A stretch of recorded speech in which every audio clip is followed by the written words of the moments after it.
Welcome class. मेरा नाम भूपेंद्र है। आज हम बात करेंगे एंग्लो मैसूर वॉर की। देखो, एंग्लो मैसूर वॉर हमारे लिए इंपॉर्टेंट है एग्जाम पॉइंट ऑफ व्यू से। साथ साथ ये हमें बहुत कुछ चीज़ें सिखाता भी है। ये आपको बताएगा कि कैसे एक अनपढ़ राजा भी बहुत पावरफुल राजा बन सकता है और अच्छा एडमिनिस्ट्रेशन, अच्छा रूल कर सकता है। ये आपको बताएगा कि आपको मॉडर्नाइज होने की कितनी ज़रूरत होती है, आपको टेक्नोलॉजी अडॉप्ट करने की कितनी ज़रूरत होती है, किस तरीके से आप उसे इस्तेमाल कर सकते हो। ये आपको बताएगा कि आपको फ्रेंड्स और एनिमी कैसे चूज करने हैं, आप एनिमीज को एज ए फ्रेंड कैसे इस्तेमाल कर सकते हो फॉर योर बेनिफिट। ये डिप्लोमेटिक स्ट्रेटजी का वॉर है, क्योंकि इसका जो हीरो है मैसूर का, वो है हैदर अली। फिर उसके बाद टीपू सुल्तान। हैदर अली की अगर हम बात करेंगे, हालांकि क्लास में हम बात ही करेंगे, ठीक है। आप देखोगे कि सर बिना पढ़े हुए व्यक्ति ने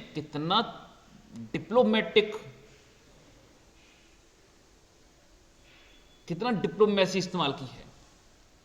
बिना पढ़े हुए व्यक्ति ने अच्छे अच्छे यानी पढ़े लिखे अंग्रेज, मराठा, निजाम, वेल्थी, पावरफुल, इन सबको हराया है एक एक करके। तो ये सब चीजें सीखने लायक है हमारे लिए। चलिए क्लास को शुरू करते हैं, देख लेते हैं क्या क्या हम आज क्लास में पढ़ने वाले हैं।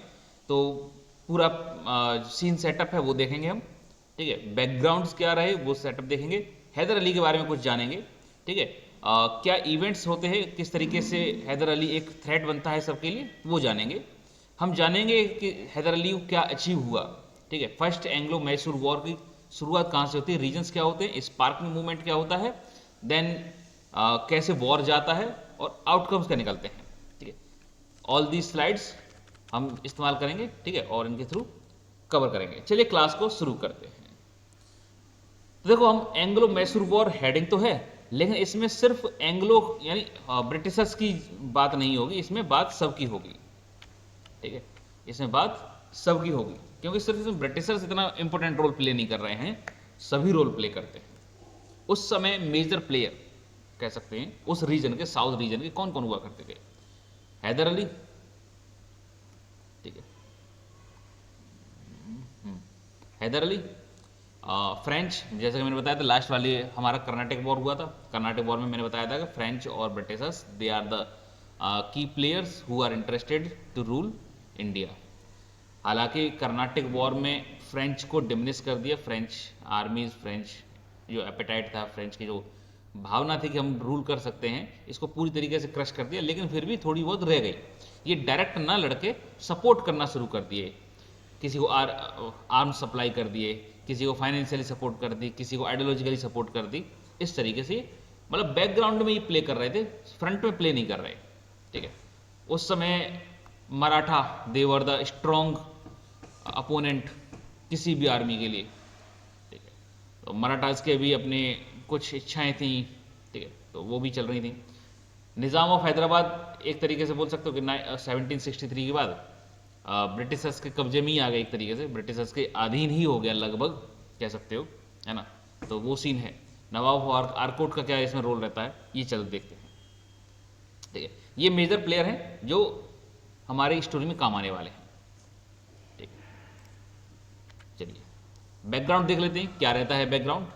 तो देखो बच्चे, जो मैसूर है ना, ये रेमेनेंट है, यानी ये एक बड़े साम्राज्य, एक बड़े किंगडम का एक छोटा सा टुकड़ा है, ठीक है।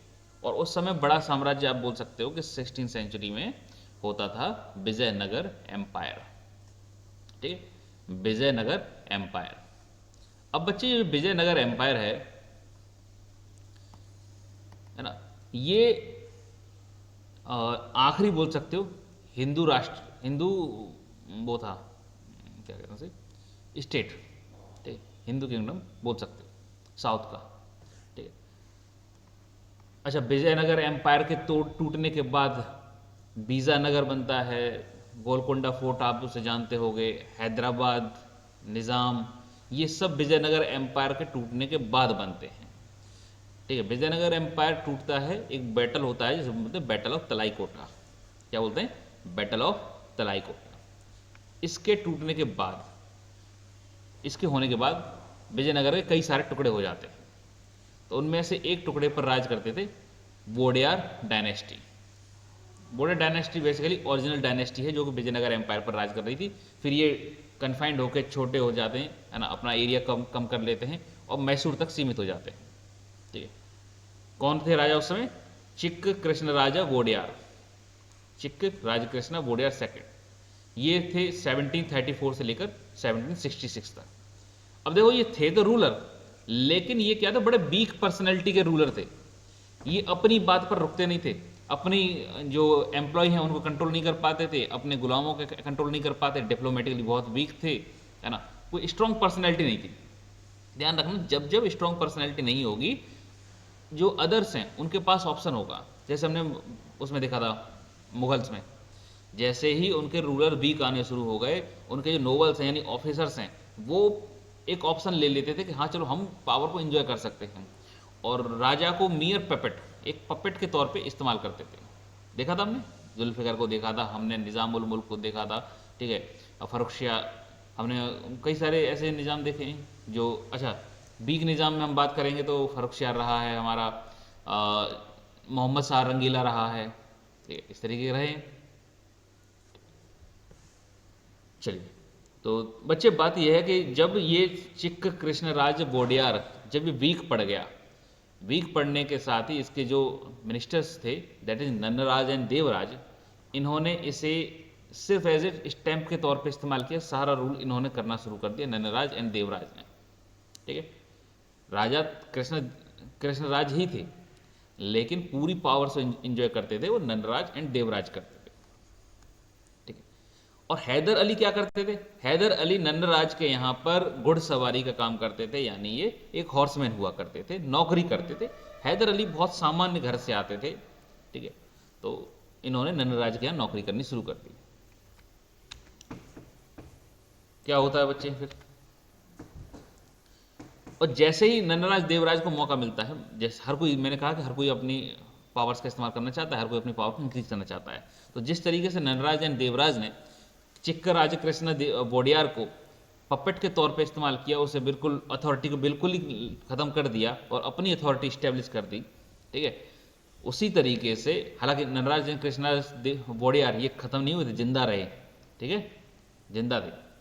उसी तरीके से जैसे नन्नराज एंड देवराज ये कमज़ोर पड़ते हैं, हैदर अली को एक अपॉर्चुनिटी मिलती है और ये अपने आप को स्टैब्लिश करना शुरू कर देते हैं। बॉर्न होते हैं 1721 में, एक हॉर्समैन अंडर नन्नराज, और 1761 के बाद इन्होंने खुद को डिफैक्टो रूलर बोल दिया, यानी रूलर तो वही कृष्ण राज ही रहेंगे, लेकिन रूलर का सारा काम, किंग का सारा काम हैदर करेंगे। एक तरीके से हैदर रूलर बन जाते हैं, इसीलिए इन्हें डिफैक्टो रूलर बोलते हैं।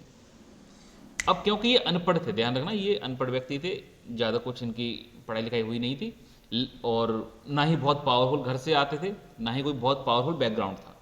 उसके बाद भी एक हॉर्समैन से ये प्रमोट होकर एक खुद को रूलर इस्टेब्लिश करते हैं।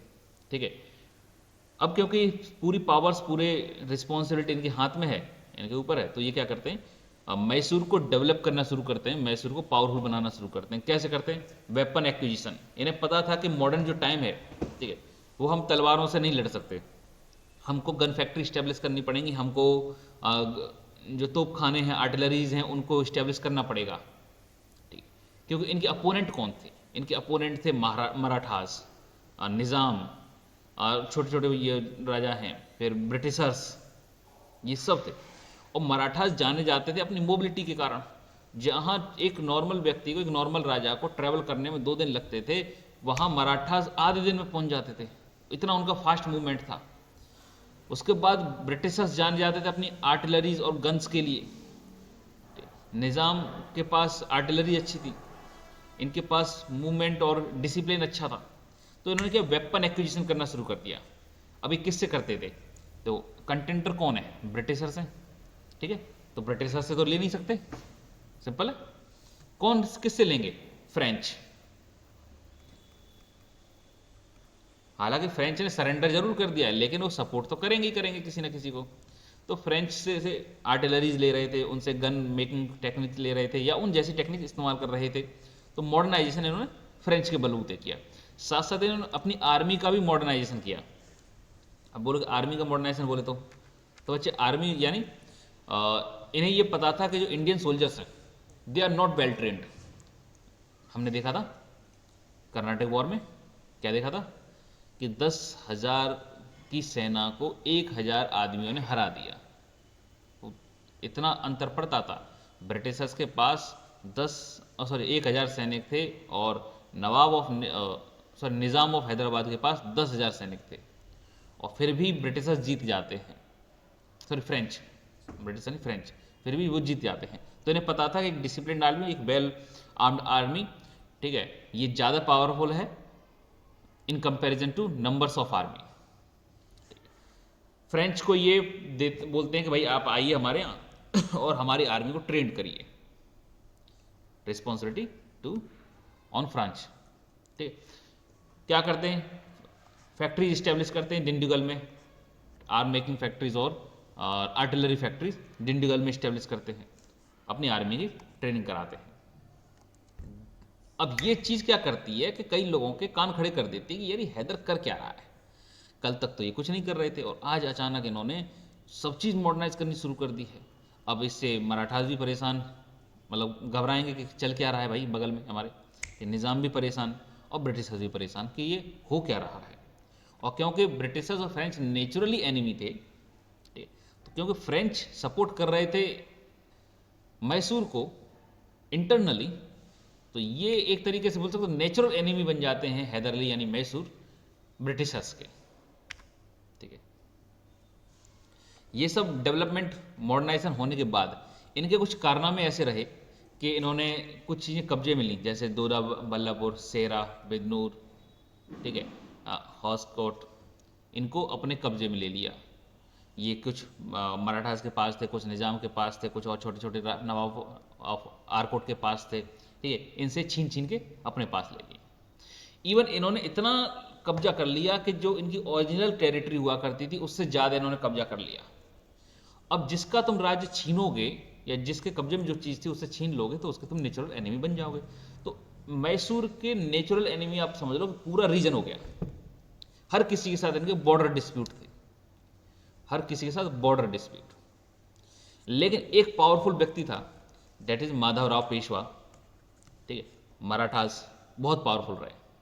ठीक है, अब मराठास हैदर अली पर अटैक करते हैं और हैदर अली 3 बार हारता है। ध्यान रखना, हैदर अली की इतनी मॉडर्नाइजेशन के बावजूद मराठास इसको हरा देते हैं, और एक बार नहीं हराते, 3 बार हराते हैं। लेकिन इससे इसका वो कहते हैं मनोबल वो नहीं टूटता, वो स्ट्रांग रहता है। ये मराठा से हार जाता है, दूसरों को जाके हरा देता है। मराठास आए, उन्होंने हराया, ये गया और जाके कर्नाटक पे चढ़ गया, ये गया निज़ाम ऑफ हैदराबाद पे चढ़ाई कर दी, ये गया जाके ब्रिटिशर्स को कूट दिया। तो बेसिकली समझ लो कि मराठास का ये तो कुछ नहीं बिगाड़ पा रहा, लेकिन मराठास का गुस्सा दूसरे पे निकाल देता था बढ़िया तरीके से। ठीक है, हाँ 71 के बाद जब माधवराव पेशवा जब ये चले जाते हैं, ख़त्म हो जाते हैं, उसके बाद मराठास वीक हो जाते हैं, तब फिर पूरा चेंज होता है सिनेरियो। ठीक है, पूरा सिनेरियो चेंज होता है, तब आता है नेक्स्ट मजा, वो मैं आगे बताऊंगा। हैदर अली रिटेलिएट करते हैं कब, माधवराव के डेथ के बाद। ठीक है, और मल्टीपल टाइम मराठास के साथ इनके लड़ाइयाँ होती हैं 2 साल के अंतराल में। तो ये इस्टेब्लिश कर देता है एक तरीके से अथॉरिटी, हैदर्स की अथॉरिटी उस रीजन में। ठीक, क्या एस्टिमेशन अगर देखें क्या आउटकम मिलता है, क्या इसको फ़ायदा मिलता है, तो Haidar Ali strategy, military skills, establish the arm factory and is diplomatic manoeuvre played the significant role. अच्छा, डिप्लोमेसी पर मैं आऊँगा अभी, नेक्स्ट स्लाइड हमारी डिप्लोमेसी पर ही है। ठीक है, और क्योंकि इसकी एक्सपेंशनिस्ट पॉलिसी थी, इंपीरियल पॉलिसी थी, तो दूसरे को डर तो लगता ही है।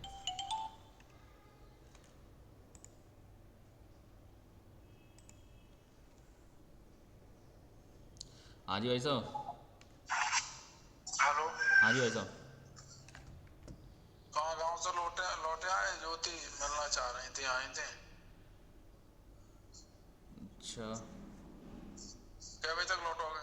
हम लौटेंगे भैया वही 9 साढ़े 9 बजे तक लौट पाएंगे। 12 बजे तक? लग जाएगा टाइम, 12 12 एक भी लग सकता है।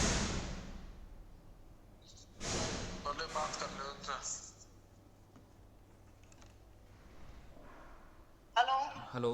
हाँ जी मैडम। पेमेंट वेमेंट मिलेगा नहीं लग रहा है इस साल है? पेमेंट पेमेंट मिल जाएगा मैडम, क्यों परेशान हो रहे कब? मेरे मरने के बाद? हैं? ना ना, मरने की जरूरत ना पड़ेगी। तुम तो कैसे? अपने शादी ब्याह निपटा रहे हो खूब आराम से। खूब आराम से तो नहीं, लेकिन ये तो और करना का ही है। तुम्हारा तो एंजॉयमेंट चल रहा है। अरे लग रहा है आपको, ऐसा कुछ नहीं है। फिर हमारे पेमेंट का क्या होगा?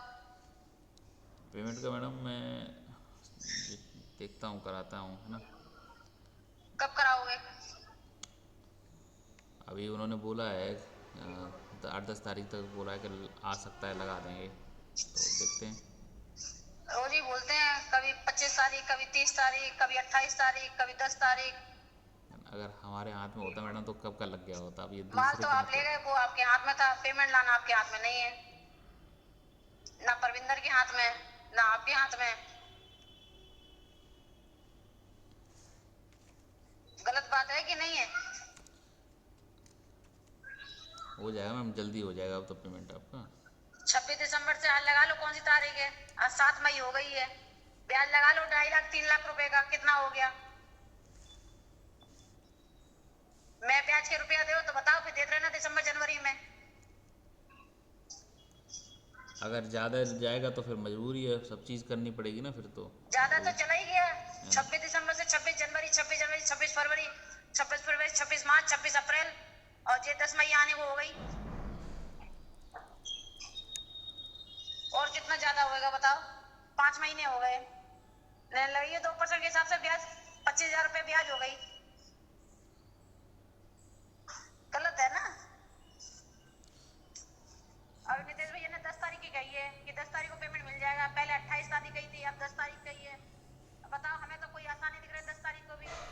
ऐसा है, सामने से जो डेट आ जाती है वही हम अरे आपको ऐसे बता काम देते नहीं हैं। चलता है, सामने से ये डेट आ बताओ, जाती है हम आपको दे देते हैं, ऐसे काम नहीं चलता है। है ना। सामने से डेट आए और पैसा को ना दे तो उसका गिलावान पकड़ना पड़ता है। ऐसा थोड़ी है कोई तरीका। चलो कराते हैं मैडम, आपका जल्दी कराते हैं, है ना। 10 तारीख को मुझे पेमेंट चाहिए, जो नितेश भैया ने कही है मिल जाएगा। ठीक ठीक। हाँ।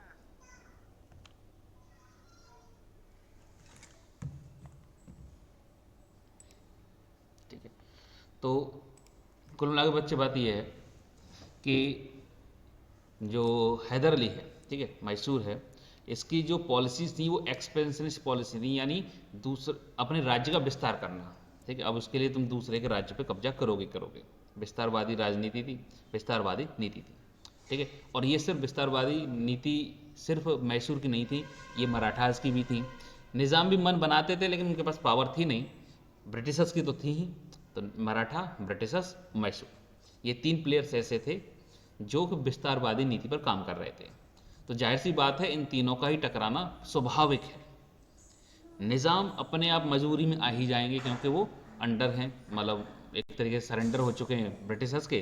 तो ब्रिटिशर्स लड़ेंगे तो निज़ाम को और कर्नाटक को मजबूरन आना पड़ेगा।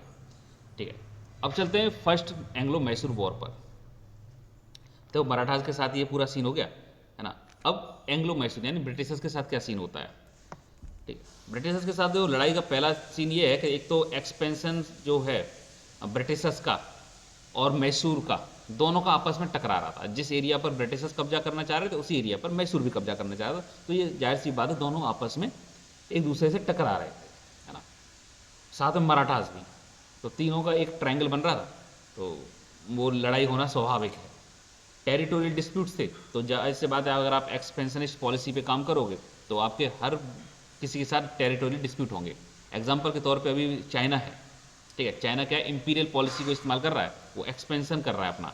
जहाँ भी पॉसिबल होता है वहाँ एक्सपेंशन कर लेता है, जहाँ भी उसको वीक नेवर्स मिले वहाँ पर उनका कब्जा कर लिया, लैंड दबा लिया। जैसे इंडिया की हम बात करें तो इंडिया में लद्दाख वाला एरिया है, कश्मीर वाला एरिया है, उस पर कब्जा कर रखा है। लद्दाख वाले एरिया पर इसने, चाइना ने तिब्बत पर कब्जा कर रखा है। इसी तरीके से सारी बाउंड्रीज दबा रखी। ठीक है, तो जाहिर सी बात है कि इंडिया कभी भी बहुत अच्छा दोस्त नहीं बन पाएगा अगर उसकी ज़मीन तुम दबाओगे। तो सेम सिनेरियो उस समय भी था, सेम सिनेरियो आज भी है। ठीक है, अब इससे हमें क्या मिलता है? इससे हमें ये मिलता है कि फर्स्ट एंग्लो मैसूर वॉर देखने को मिल जाता है। तो देखो, जो पॉलिसीज़ उस समय इंडिया में फॉलो हो रही थी और शायद पूरे वर्ल्ड में हमेशा से एक्सपेंशनिस्ट पॉलिसी फॉलो होती आई हैं, जिसे मौका मिलता है वो अपने आप को एक्सपेंशन करता है। सिर्फ इंडिया एक ऐसा कंट्री है जिसे मौका मिला खुद को एक्सपेंड करने का और उसने एक्सपेंड नहीं किया। ठीक है, सिर्फ इंडिया एक ऐसा कंट्री है। हमने जब बांग्लादेश बनाया तो बांग्लादेश हमने पूरी तरीके से जीत लिया, लेकिन उसके बाद भी उस पर कब्जा नहीं किया। तो ये शराफत है इंडिया की। ठीक है, तो अच्छा, टेरिटोरियल डिस्प्यूट्स मराठास के साथ भी थे, ब्रिटिशर्स के साथ भी थे, निज़ाम ऑफ हैदराबाद के साथ भी थे, नवाब ऑफ आरकोट के साथ भी थे। ठीक है, तो ये कुछ रीजंस रहे।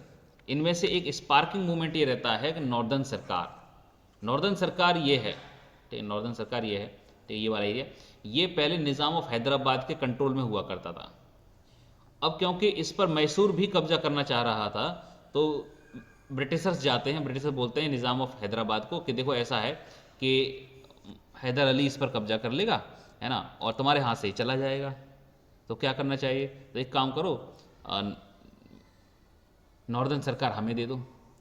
और क्योंकि निज़ाम उस समय एक पपेट हुआ करता था ब्रिटिशर्स का, हमने कर्नाटक वॉर में देखा है, ठीक है, निज़ाम सिर्फ एक पपेट हुआ करता था ब्रिटिशर्स का, तो मजबूरी में या जैसे भी समझ लो वो नॉर्दर्न सरकार को दे देता है ब्रिटिशर्स को। और क्योंकि मैसूर की बाउंड्री भी उस समय नॉर्दर्न सरकार तक लगती थी और नॉर्दर्न सरकार में इंटरेस्ट काफ़ी था मैसूर का, तो एक नेचुरल डिस्प्यूट अराइज होता है, बाउंड्री डिस्प्यूट। और जब ब्रिटिशर्स नॉर्दर्न सरकार पर कब्जा करना शुरू करते हैं, इसको अपने कब्जे में लेना शुरू करते हैं, दैट स्पार्क द इवेंट। ठीक है, ये वॉर को शुरू कर देता है। अब ध्यान रखना वॉर की सिचुएशन क्या है। वॉर की सिचुएशन में हैदर अली अकेला है, जिसको बैकअप दे रहे हैं फ्रेंच। फ्रंट में नहीं लड़ेंगे, लेकिन पीछे से छोटा मोटा बैकअप चलेगा।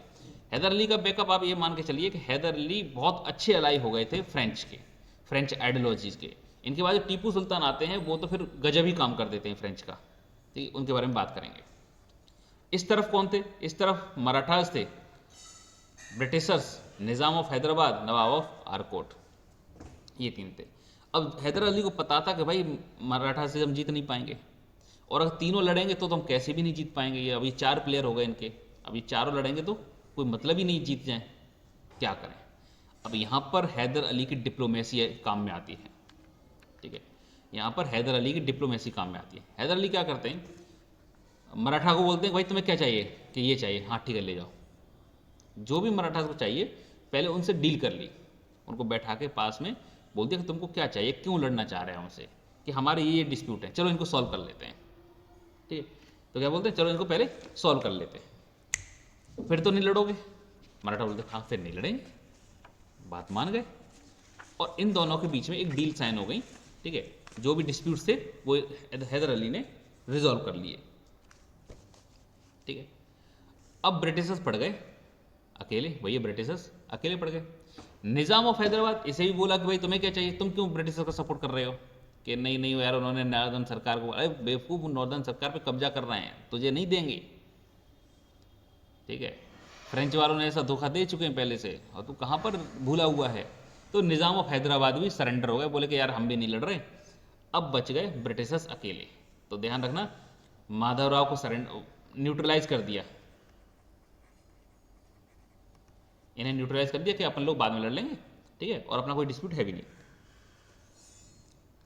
ठीक है, निज़ाम ऑफ हैदराबाद को भी न्यूट्रलाइज कर दिया। तो ये दो प्लेयर वॉर शुरू होने से पहले आउट हो गए, पिक्चर में से ही आउट हो गए। अब बच्चे नवाब ऑफ आरकोट, जिन्हें ब्रिटिशर्स सपोर्ट कर रहे थे और ब्रिटिशर्स कहने पर ही लड़ाई लड़ रहे थे। और ब्रिटिशर्स नवाब ऑफ आरकोट के साथ डायरेक्ट बाउंड्री डिस्प्यूट थे मैसूर के, तो ये भी एक कारण था। ठीक है, हालांकि नवाब ऑफ आरकोट एक तरीके से पपेट हुआ करते थे ब्रिटिशर्स के, तो अब नवाब ऑफ आरकोट और ब्रिटिशर्स को अलग मत मानो, यहाँ पे दोनों की पावर कंबाइंड होकर लड़ेगी। हैदर अली बड़े आराम से कोई बहुत स्ट्रगल नहीं करना पड़ा, बड़े आराम से ब्रिटिशर्स को हरा देते हैं, और बहुत बुरी तरह हराते हैं। ठीक है, बहुत बुरी तरह हराते हैं। ध्यान रखना, यहाँ पर डिप्लोमेसी कहाँ काम आई, तो आपके वॉर शुरू होने से पहले डिप्लोमेसी। ठीक, आउटकम क्या निकलता है कि जब इन्हें हरा देते हैं तो ट्रीटी ऑफ मद्रास निकल कर आता है। ठीक, एक ट्रीटी साइन होती है मद्रास में, ठीक, किस बिटवीन ब्रिटिशर्स एंड मैसूर, ध्यान रखना, मैसूर और ब्रिटिशर्स। अब बच्चे यहाँ पे मजा तुम्हें एक चीज को जानकर और आएगा कि जब ट्रीटी ऑफ मद्रास साइन हुई, ठीक है, इस ट्रीटी ऑफ मद्रास में मैसूर को ये पता था कि आज तो चलो मैंने निज़ाम को और मराठास को शांत कर दिया, लेकिन कल को ये फिर मुझसे लड़ेंगे। तो और क्योंकि ये दोनों दोस्त हैं, ब्रिटिशर्स और ये मराठास, ब्रिटिशर्स और निज़ाम ये दोस्त हैं, कल को ये दोबारा से दोस्ती कर लेंगे, तो इनकी दोस्ती में दरार कैसे डाली जाए। तो इन्होंने कहा कि ट्रीटी ऑफ मद्रास साइन कर लो, है ना। और ट्रीटी ऑफ मद्रास में मैसूर ने बोला कि अब हम दोस्त हो गए, ब्रिटिशर्स तुम हार गए हो तो हम तुमसे दोस्ती करना चाहते हैं, है ना, और जो तुम्हें हम मतलब लड़ेंगे नहीं तुमसे, ठीक है। बदले में तुम्हें क्या करना पड़ेगा, बदले में तुम्हें ये करना पड़ेगा कि जब भी हमें जरूरत होगी, मैसूर को जरूरत होगी तो ब्रिटिशर्स सपोर्ट करेंगे तुम्हें, ठीक है, और ब्रिटिशर्स को जरूरत पड़ेगी तो मैसूर तुम्हें सपोर्ट कर देगा। यानी इन दोनों लोगों ने एक करार कर लिया, एक ट्रीटी साइन कर ली कि जब जब वॉर की जरूरत पड़ेगी, जब जब वॉर में जाना होगा ब्रिटिशर्स को, तो मैसूर साथ में जाएगा, और जब मैसूर लड़ेगा तो ब्रिटिशर्स साथ में जाएंगे। इससे होगा ये कि जो ब्रिटिशर्स दोस्ती कर बैठे थे निज़ाम और निज़ाम से और मराठास से, है ना, तो वो थोड़ी सी खटास में पड़ जाएगी। ठीक, इसने एक तीर से दो निशाने मारे, एक तो ये दोस्ती भी तोड़वा दी, जो ये अलायंस बनी थी वो तोड़वा दी, दूसरी बात ब्रिटिशर्स को अपने साथ ले लिया, है ना। तो अब आप रीजन में समझ सकते हो क्या चल रहा है उस समय, ठीक है। ना तो कोई परमानेंट दोस्त है, ना कोई परमानेंट एनिमी है, सिर्फ टाइमिंग का खेल है पूरा। कल तक जो ब्रिटिशर्स के साथ निज़ाम और मराठा साथ खड़े थे कि चलो मैसूर पे हमला करेंगे, अचानक वो पलट जाते हैं। अब मैसूर इस चीज़ का फ़ायदा उठाता है, ब्रिटिश को अपने साथ ले लेता है और ट्रीटी साइन कर लेता है, ट्रीटी ऑफ मद्रास। तो किसी भी किताब में ये नहीं लिखा कि मैसूर जीता, सभी किताबों में ये लिखा है कि अनडिसाइसिव रहा, ना ब्रिटिशर्स जीते ना मैसूर जीता। लेकिन अगर ये ऐसा होता तो मैसूर ऐसी ट्रीटी कभी साइन नहीं करता, ब्रिटिशर्स कभी दोस्त नहीं बनते मैसूर के, ठीक है, ब्रिटिशर्स कभी दोस्त नहीं बनते, यहाँ पे मजबूरी में दोस्ती करनी पड़ी है, ठीक है। हालांकि जीते हैदर दे, लेकिन किसी भी किताब में ये नहीं स्पष्ट लिखा है कि मैसूर जीता था। That was the Mysore war first. Mysore war second के बारे में बात करेंगे, थर्ड फोर्थ 4 वॉर हुए हैं, इनके बारे में नेक्स्ट वीडियो में बात करेंगे।